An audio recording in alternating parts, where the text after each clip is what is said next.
Hello and welcome back to yet another video of our food app series. So in this video, what we will do is that we will implement the sign up flows. Right in the last video, we implemented the design of the screen, and now we will be implementing how it will be communicating to the backend and then getting us the data. Okay. So the first thing and the foremost thing that we need to do for this sign up section when we implement the backend, we need that signups view model, right? So over here, what I'm going to do is that I'll create view model, and over here we can create a new Kotlin class, call it sign up view model. Okay, so that is going to be your sign up view model, and over here make sure to inject constructor, because we will be using hilt view model.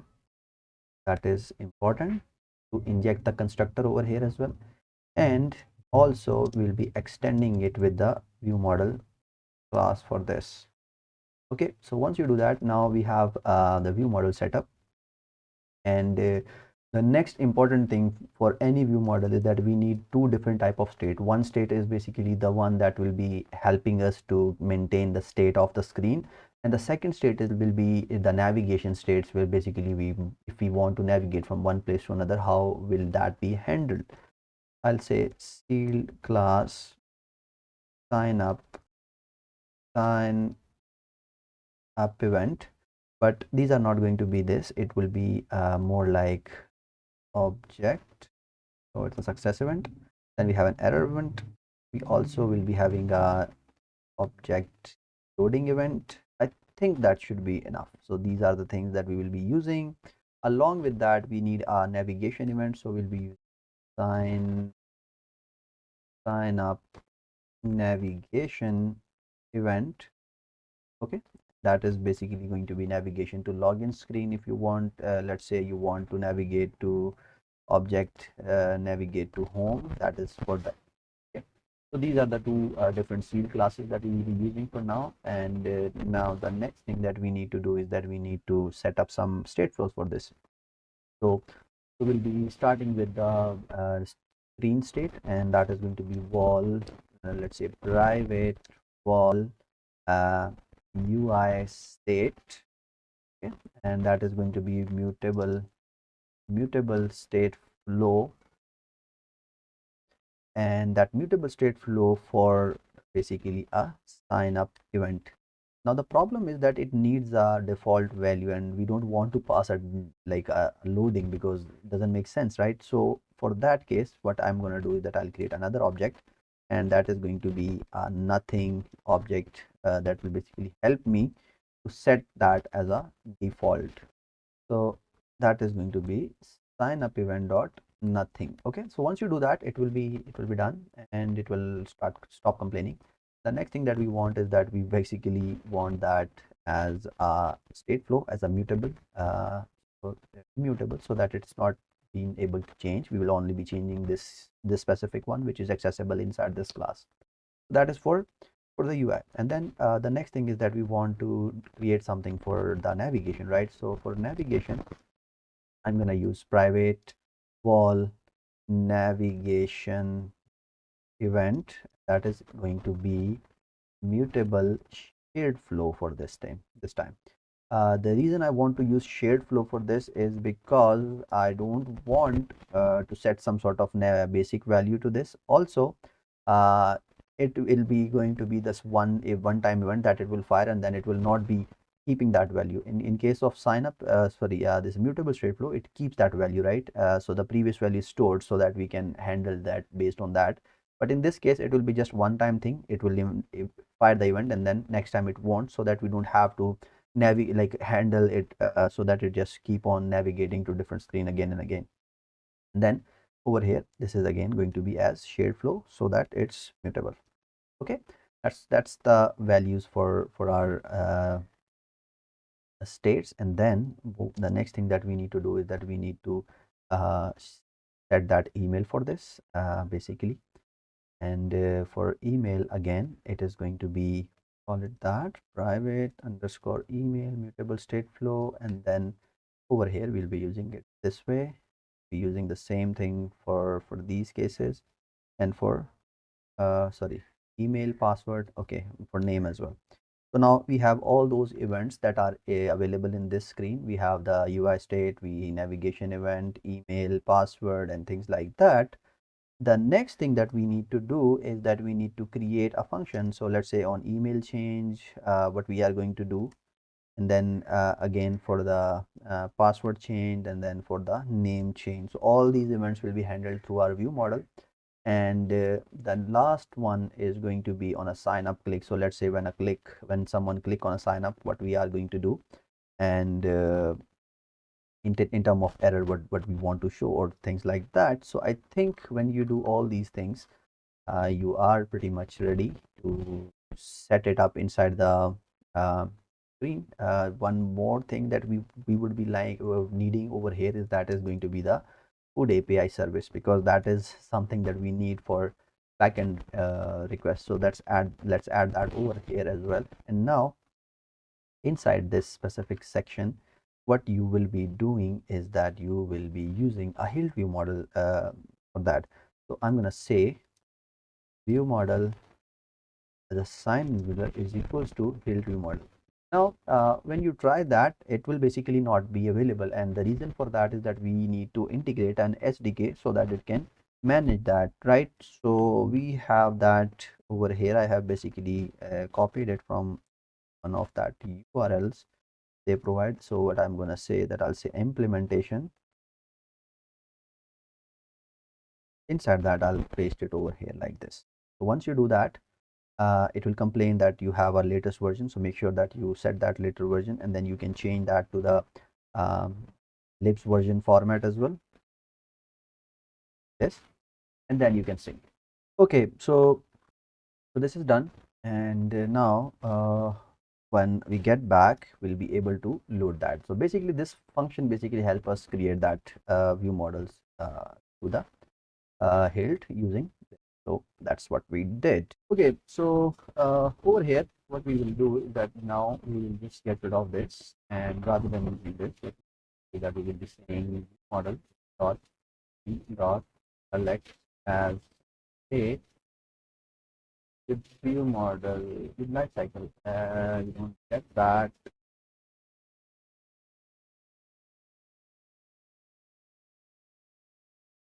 Okay, so now let's say collect as state with life cycle. Okay, now you can see that I get that, and we don't need an initial value for this. So this is for name, and then we will be using this again for view model dot email dot collect as state with life cycle, and the same is going to be for view model dot password dot collect as state with life cycle. Okay, so once you do that, you will see that we have these errors. So we just need to fix them. And then for this, we will be using view model dot on name change, right? And then over here, we'll be passing that value. Same goes for this one. We'll be using value, and then over here, we'll change this to view model dot on email change and pass that value.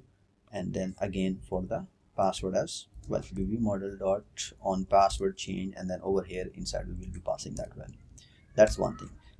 Another thing is that on click button for this, so when you click on that, we will be using view model dot uh, on sign up click. So you can just get rid of whole this thing and make it as something on sign up click. So once you do that, you will basically pass that.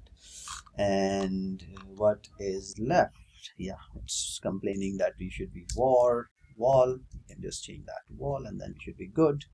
So I think that's pretty much what it is. There is one more thing that we need, and that is basically when you just click on that, we need to maintain the states. So based on the states, we will be showing some sort of error messages, things like that. So for that, what I'll do is that I'll create that UI state. Okay, and then this that is going to be view model dot UI state dot collect as state, and then that UI state is going to be UI state dot value as a when. And what does this mean? That now we will be getting some sort of these events like this. Okay, we have success. In case of success, we don't want anything. In case of error, we want to show an error, and in case of um, um, loading, we will be showing a loading, and then we will be using else do nothing. Now for error, we don't have anything, so what I'll do is that I'll say an error message is equals to, remember, a mutable state of that, but this is going to be a string. Also, I'll set that value, initial value, to be null, so that the first value is null, and then we will handle it accordingly. And for loader as well, we will be using loading. That is basically means that loading something like this. Okay. Now in case of loader, what we are gonna do is that we'll set that value to true. And for the rest of the states, so let's say if we get an error, we will set that to false. And also for any other state that we have, we'll also set that to false, so that we don't handle that. In case of error, that is something over here, we will be using dot value is equals to, sorry, not over here, inside this error we will be using set dot value, and that is going to be UI state dot value. Do we have any error message for that? I think for now we don't have it, so let's just call it fail. Okay, we'll fix that, right? And for the rest of them, it is going to be again null. So like if we are again loading, we'll set that to null, and then something like this. Okay, so now we are done with this. The next thing that we want is that this button. So let's say we have this button. When user click on that, based on the availability, it will be showing a loader inside this. Like it should show some sort of a loader, a circular progress indicator for us, and then when the success message is done, we can just change back to the value to its on how it was, right? So to do that, what we need is that we need a box. Okay, and that box means is that now it will be something like this again, pretty much. But before that, what we can do is that we can add some sort of animation. So when you do that, it is you will be doing something like, basically for this, it's not basically an error message. In fact, it is going to be a loading dot value, which means that okay, when the value is basically loading, we will be animating the content, and then we'll take that and put it inside this. So over here we will be setting that target dot, so I think it's a simple boolean, so it is basically this. Now inside that we will be using a circular progress indicator. Okay, now that is done. We might want like some sort of colors to add these colors to this. We don't want the size to be added because it will be handled accordingly. So now the next thing is that we want to add some sort of transition specs to this. So this means that we will be using a fade in as an animation, and this is basically this plus, let's say we want along with the fade in, we would be using scale in, and over here the initial scale will be, let's say, 0.f. Okay, so this is basically something it will be doing as a start, and then we will be saying together with fade out, and then this time again it is going to be something like this, plus scale out, and then we will be adding the target scale, so that it set it to 0.8f. So I think once we do that, what we did is that basically we added fade in and scaling. So basically the element based on the target will be shown accordingly. And now let's just see if basically what I am doing, or like what we are doing, is actually working. The only thing to test it is that for now I'll be adding a view model scope to this. So we'll be adding this view model scope dot launch, and we'll set that to loader for a while, and then over here for now let's just add a delay for like 200 or 2 seconds, right? And then we'll be firing those events. Now let's just run the code. Now when I click on this, you see that it changed to a loader. Slight issues with this button, but I think it's working the way we want it, right? Now we will fix that uh, design issues that we have. There are slight issues with the designs. We somehow lost that modifier that we added to fix that issue. For a horizontal, we added a 32D to that, and we also want that same thing for this as well, right? And also we want that size to be 24 dp as well, so that it's smaller and fit in like that. So I think this time it should work. Okay, now you can see that it looks like this, right? And so basically the animation is smooth and it looks good. Okay, so this is done, and now what we need to do is that we need to implement the backend, right? So to implement the backend, what we will be doing is that we will get over here model, and we have this food API, right? So we go over here to this food API class, and right now we don't have anything that we basically will help us. So what we need a request model. What we need, then we need a response model that will basically the response, and then lastly will be going to be the um, endpoint that we will be calling, right? So basically what we have over here is that the first thing that we need is that we need a post method, and that post method is going to be auth slash sign up. That's one thing. And then we will be creating a suspend function that is basically as stuff, and in return we need some sort of response. So basically over here we will be passing a request, and in term we need a sign up responses. So we don't have these two values, right? So what we need to do is that we need to create those inside our data model. So we'll get over here inside this data, and now let's just create a model. So basically create a package and call it as models. Now inside those model, let's create a new class, call it a data class, saying it's a sign up request. Okay, and when you do that, this is basically creating this. We can make a sign up response as well, or you can make it generic. So basically it will be auth response, so that we can reuse it later on as well. Now the sign up request should contain name, wall name as a string, then it should contain an email and a password. So that's one thing.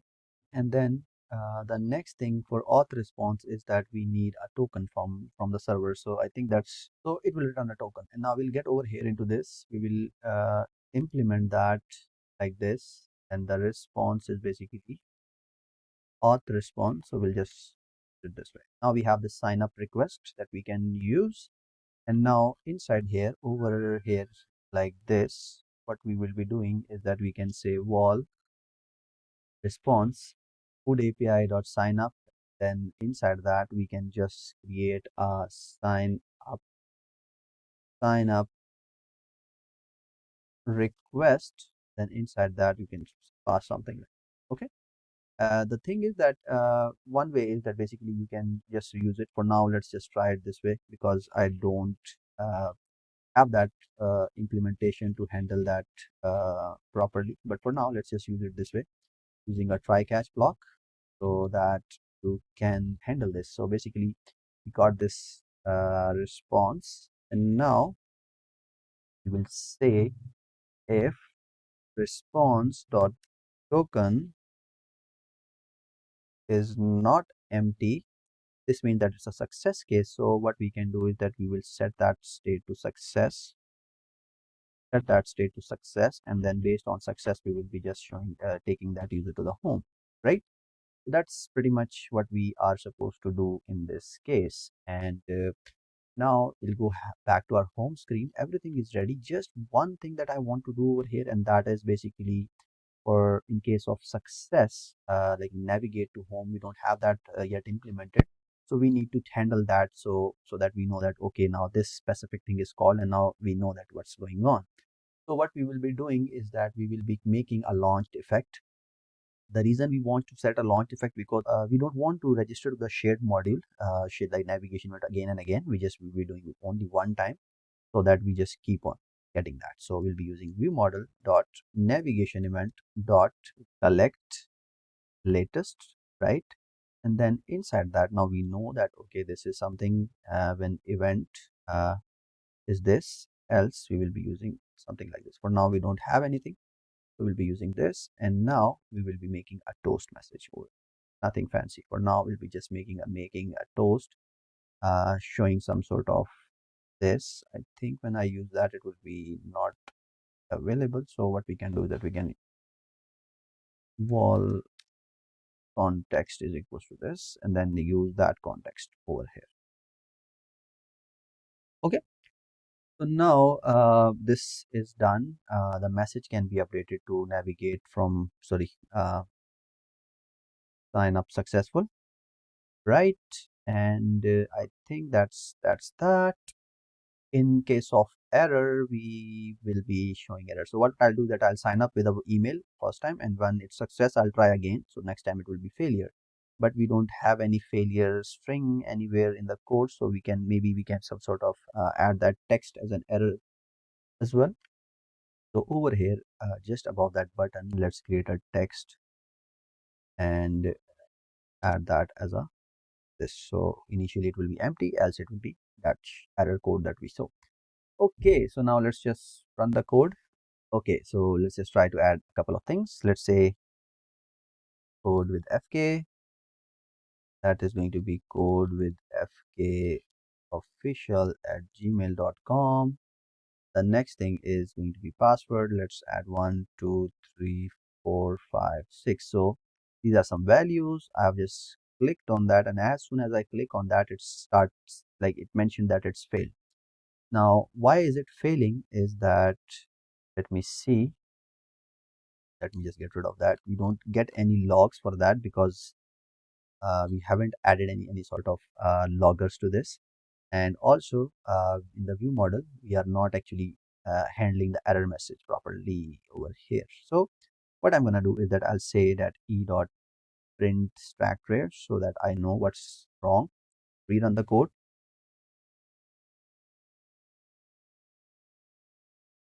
Now this time hopefully it will be giving us a proper error, right? Let's add some values to these values. So this, now sign up. Now when I do that, it says that no retrofit annotation found for parameter number one, which means that it says when you make that call, you added this request, but you didn't add in any parameter. So that is important, that you add a parameter for each of the objects or each of the parameter that you pass into this. In my case, this is a body, so I'll be passing it as a body. And now we'll try again. These are some important things to not miss. So make sure, and also we have verified that okay, when there is an error, we get that error message straight away on that but on top of that button as well, which is a good sign, right? Now let's try again. I'm gonna add some random values. Right now there is no check in place, but yeah, okay, it failed again. This time it says that the clear text communication is not permitted to access this, so which means that we need to allow the clear text, use clear text for this. I'm sure this is the IP that we will be using, but let's see if there is something wrong with the IP as well. The reason we use 10.0.0.2 is that this system that I'm running the backend on, and the emulator works this way. So we'll again add some random values and then add some these value. This time again it failed. This time it should be socket failed, operation not permitted, and I know why that. Let's use this permission as well. So we haven't added that permission. Try again. We'll just keep on trying until we get it fixed.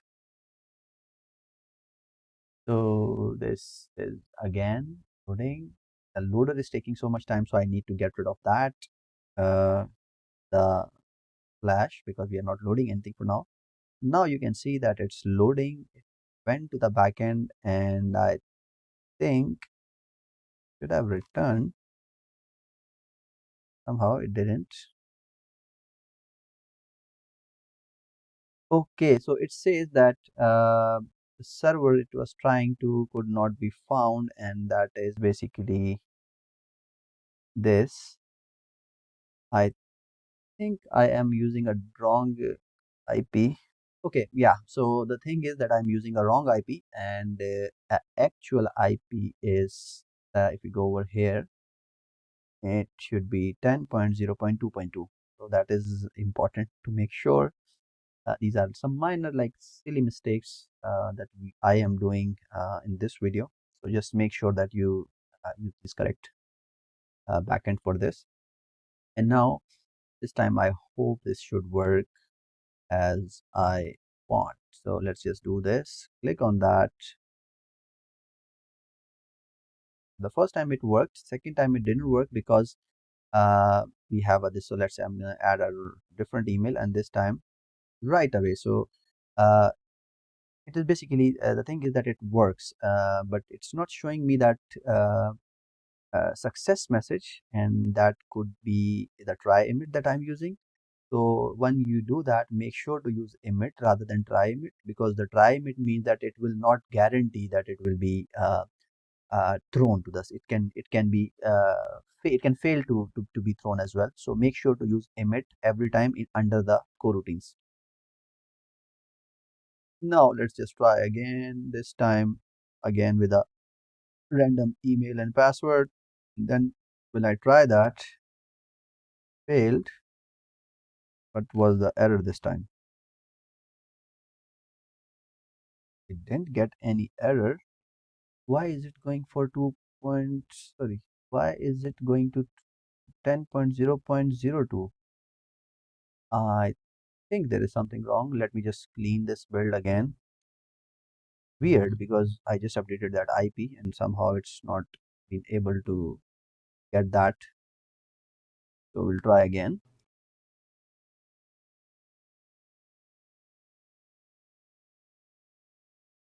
Now got this. We'll add some random email password into this. Now let's try.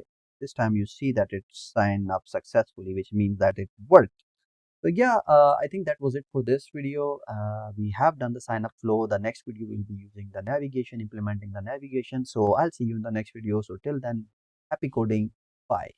I hope you liked the video, and if you did, please like the video, comment down below and share the video with your friends. For similar content, you can subscribe to my channel. You can also follow me on Instagram, and if you have any queries, you can join my Discord server where we discuss different kind of things. So thank you so much for watching the video. Have a great day. Bye.